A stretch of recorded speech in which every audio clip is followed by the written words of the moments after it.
What's up guys, it's me Jeremy. Recently we've been getting all these weird builds pop up into the spotlight, like Tank Echo Top, Tank Fizz, and others, but they're mostly just builds surrounding the tank items. But one of those weird builds that slipped a little bit under the radar is this new Tristana build involving Guinsoo's Rageblade and Runaan's Hurricane. It's a little bit weird and I thought it was really crazy when I first heard about it, so I wanted to take a look at it and find out just how good is Rageblade Tristana.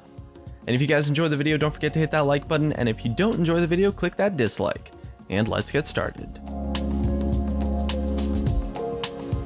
So the way that I first heard about this build and how it's starting to gain popularity at higher rankings of play all of a sudden was with an interview from TSM's Doublelift and Travis on Yahoo Esports. It's a pretty interesting story actually. Essentially what happened was that CLG started playing the build in scrims against TSM after seeing it from the Korean player named Pilot, and TSM saw the build and tried it out and thought it had some pretty nice potential to be successful.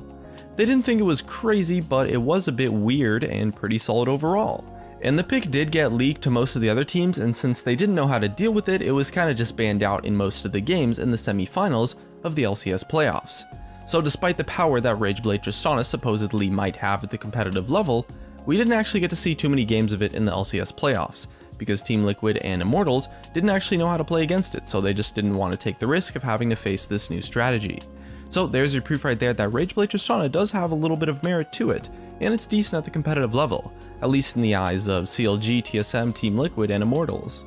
The build involves a Tristana 80 carry rushing Guinsoo's Rageblade first, and then building Runaan's Hurricane into an Infinity Edge, and from there you build items based on the situation of your current game. The goal is to take advantage of Tristana's super high range due to her passive, as well as mitigating her lackluster mid game.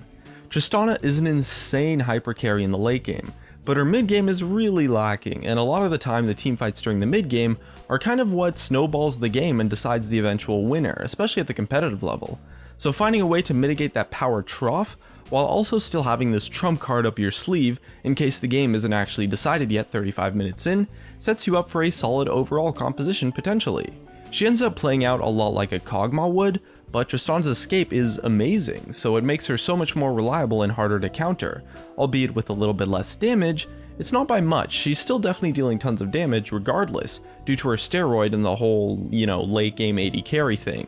Guinsoo's Rageblade is built as a way to improve her mid game, as the stats that the item bring can be pretty insane. At just 3 stacks it becomes gold efficient, and when it's fully stacked it just blows everything out of the water, and is giving you a whopping 192% gold efficiency, without even taking into account the area of effect damage. Meanwhile, Infinity Edge, which would be the alternative build, caps out at like a measly 97% gold efficiency until you get some more crit chance to improve the power of the crit damage bonus passive. And sure, you do have to stack up Guinsoo's, but with high range and a great attack speed steroid, Tristana can do that just fine. And let's not forget that Tristana does have AP ratios on her W, E, and her ultimate, so it's far from a useless stat on her. Once this ability gets a bit further along the item path too, she can easily hit the attack speed cap after stacking Guinsoo's using her rapid fire ability. And on top of that, the build is incredible for macro and objective play.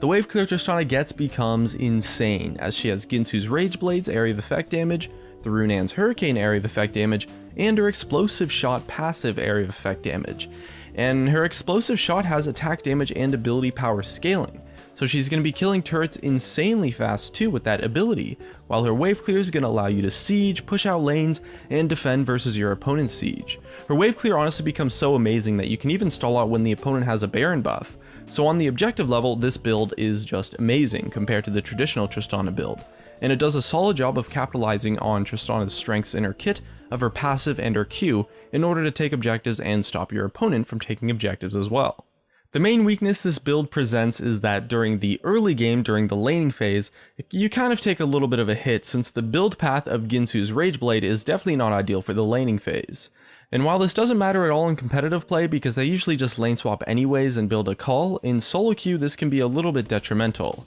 I definitely think that this build is better in competitive play than in solo queue though, since in competitive play the objective game is much more sophisticated and the tools that Tristana brings with this build will be much more impactful. But it's also true that in solo queue, lots and lots of games are decided during the mid-game teamfights, and Tristana's laning is safe enough to where she can usually just farm and try to survive if she has to, until she completes the Guinsoo's Rage Blade. As well, it does also cause her to need time to stack up the Rage Blade, but in a fight where the DPS of an AD carry is actually going to matter, you're going to be getting off way more than 8 auto attacks, and a lot of the time you can maybe get 2 or 3 stacks from minions somehow before the fight starts anyway.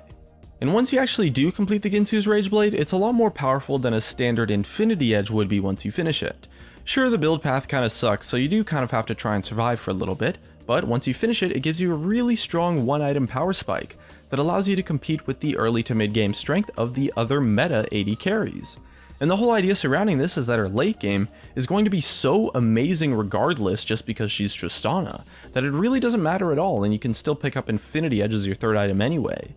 This build does a great job of taking advantage of Guinsoo's and Hurricane, which are 2 pretty powerful items that are arguably a little bit overtuned right now. Ever since the Season 6 changes, we've been seeing these items on really anyone that can make use of them, and for good reason, so why not Tristana too? And actually, some of the other AD carries that have fallen out of the meta are starting to try out this build a little bit as well, because they have similar problems to Tristana of having like this weak mid game, which has always been kind of a bummer for an AD carry, since a large amount, maybe even a majority of games are decided in the first handful of mid-game team fights, and not being able to compete in those fights as an AD carry compared to the other meta AD carries that have a lot more damage on their abilities, or maybe like some kind of thing that just gives the mid-game power going on, kinda sucks, and it's a serious weakness for those champions. So it's certainly not a bad build, and it's probably better than the traditional AD carry build on Tristana most of the time now, as long as you can manage to survive the part of the laning phase where you have to back and then pick up a blasting wand. It's a pretty cool build that has some interesting traits, and it's a lot more versatile than standard Tristana,